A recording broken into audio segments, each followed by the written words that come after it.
सत्ता में बैठे हुए सत्ताधारियों को ये लगने लगा है कि वो जो चाहेंगे वो कर लेंगे और खुद को देश में माय लॉर्ड समझने लगे हैं। इसलिए जो फरमान देते हैं उस फरमान को लेकर के तमाम तरीके से हथकंडे शुरू कर दिए जाते हैं। ये फरमान देश की जनता के लिए जारी होते हैं, ये फरमान जो है विपक्ष के लिए जारी होते हैं और ये फरमान देने में सीजीआई को भी नहीं बख्शते।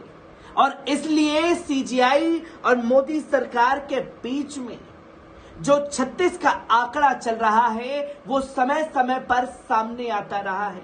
जहां कॉलेजियम विवाद पर देश के कानून मंत्री किरण रिजिजू ने सीजीआई को घेरने की कोशिश की और समय समय पर सीजीआई और किरण रिजिजू के बीच में तीखी नोकझोंक देखने को मिली, जो कि पूरी तरीके से सत्ता में बैठे सत्ताधारी सीजीआई के ऊपर प्रेशर बनाने में लग गए।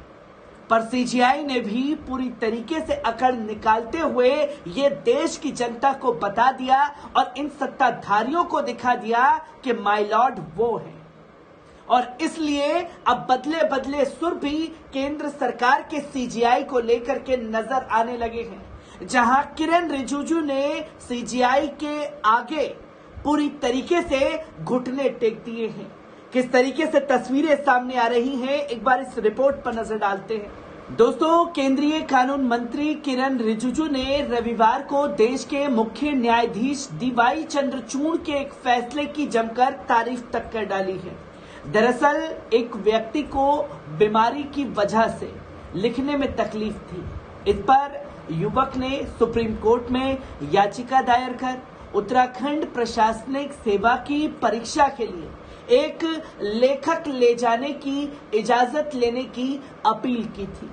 इस पर सुप्रीम कोर्ट ने जो फैसला दिया उसे लेकर केंद्रीय कानून मंत्री ने मुख्य न्यायाधीश की तारीफ की। किरण रिजिजू ने एक ट्वीट पर प्रतिक्रिया देते हुए लिखा कि ये माननीय जस्टिस डीवाई चंद्रचूड़ ने दिल को छू लेने वाली कार्रवाई की है। उन्होंने लिखा कि उत्तराखंड के न्यायिक सेवा की परीक्षा में एक दिव्यांग उम्मीदवार को लेखक की सुविधा देकर उसे बड़ी राहत दी है। एम्स ने उसके दिव्यांगत के सर्टिफिकेट दिया था, जिस पर जरूरतमंद व्यक्ति को समय पर न्याय मिलना बेहद संतोषजनक है। उन्होंने बताते कि उत्तराखंड के उम्मीदवार धनंजय कुमार ने सुप्रीम कोर्ट में एक याचिका दायर कर परीक्षा के लिए लेखक ले जाने की इजाजत देने की मांग की थी, जिस पर याचिका में बताया गया कि उत्तराखंड पब्लिक सर्विस कमीशन ने उसकी मांग को खारिज कर दिया है। जिसके बाद उस व्यक्ति ने सुप्रीम कोर्ट में अपनी याचिका डाली और सुप्रीम कोर्ट का रुख किया, जहां याचिकाकर्ताओं ने याचिका के साथ एम्स अस्पताल द्वारा जारी सर्टिफिकेशन भी पेश किए, जिसमें उसकी बीमारी और लिख न पाने की समस्या की पुष्टि की गई।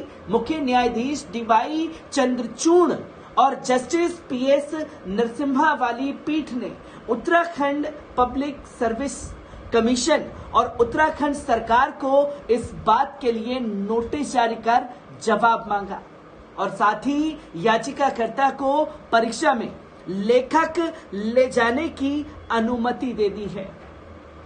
याचिकाकर्ता के वकील ने फैसले की तारीफ करते हुए ट्वीट किया कि हमने शाम में 11:30 बजे रिट पिटीशन दायर की थी, जिसका डायरी नंबर सुबह 10:15 बजे मिला और इसके लिए सुबह 10:30 बजे उसे मुख्य न्यायाधीश के सामने पेश किया गया।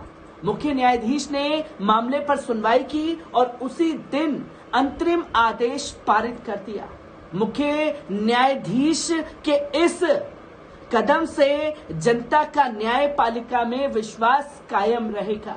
इसी ट्वीट पर केंद्रीय कानून मंत्री ने रिप्लाई किया और कानून मंत्री की मुख्य न्यायाधीश को लेकर ये तारीफ ऐसे समय पर सामने आई है जब सरकार और न्यायपालिका में कॉलेजियम सिस्टम को लेकर एक तीखी नोकझोंक देखने को मिल रही है, जिसको लेकर मतभेद खुलकर समय समय पर सामने आ रहे हैं।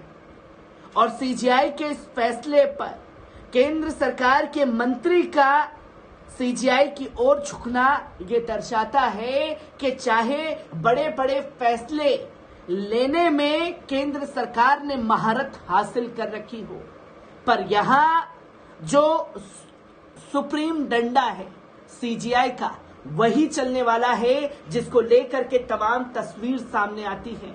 और इसी से जुड़ी सीजीआई को लेकर के एक और खबर सामने आई, जिसमें सीजीआई सुप्रीम कोर्ट में बुरी तरीके से भड़कते हुए एक रिट याचिका को देखकर भड़के, जिसमें सीजीआई डीवाई चंद्रचूड़ सोमवार की सुबह अपनी कोर्ट में बैठे तो एक अजीबोगरीब याचिका को देखकर उनको गुस्सा आ गया। एक वकील का कहना था कि सुप्रीम कोर्ट में केसों की लिस्ट सही तरीके से नहीं हो रही है। रिट देखकर सीजीआई डीवाई चंद्रचूड़ गुस्से में बिफर गए, जहां सीजीआई का कहना था कि ये किस तरह की रिट याचिका सुप्रीम कोर्ट में डाली गई है। उन्होंने वकील से कहा 140 केस सुनवाई पर लगे हैं, उसको फटकार लगा। सीजीआई ने रिट याचिका को खारिज कर दिया। और दरअसल एडवोकेट का कहना था कि सुप्रीम कोर्ट में जो लिस्ट हो रहे हैं वो गलत तरीके से हो रहे हैं, संवेदनशील केसों को तवज्जो न देकर महत्व की याचिकाओं को पहले सुना जा रहा है। उसका कहना था कि एक सॉफ्टवेयर के जरिए केसों की लिस्टिंग की जानी चाहिए। वकील ने याचिका सीधे सीजीआई की कोर्ट में दे दी थी। आज वो खुद भी वहां मौजूद था। डीवाई चंद्रचूड़ सीट पर बैठे तो सबसे पहले वो याचिका ही सामने आ गई, जिसके चलते सीजीआई का एडवोकेट से सवाल था कि आपको कुछ पता भी है, सुप्रीम कोर्ट में सॉफ्टवेयर का इस्तेमाल किया जा रहा है, जजों को रोस्टर इसके जरिए ही बनता है। फिर उन्होंने उस शख्स से कहा कि आप देखिए 140 केस सुनवाई पर लगे हैं, आपको पता भी है कि केस सुप्रीम कोर्ट काम करता है। याचिकाकर्ता ने सीजीआई से फिर से दरखास्त की कि संवेदनशील केस पहले सुनवाई पर लगाए जाएं।